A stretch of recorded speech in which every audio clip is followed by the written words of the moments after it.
How to leave a guild and solo leveling arise.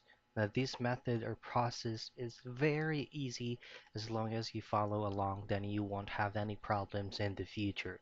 So first things first is of course log into your solo leveling arise account, and then for you to be able to leave a guild, you just need to have access or interact the guild NPC.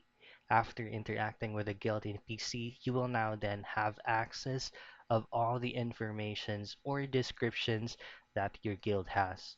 Again, you have to interact twice on the guild NPC, and then on the second interaction, Live Guild is actually located at the lower left portion of your screen during the second interaction with the guild NPC.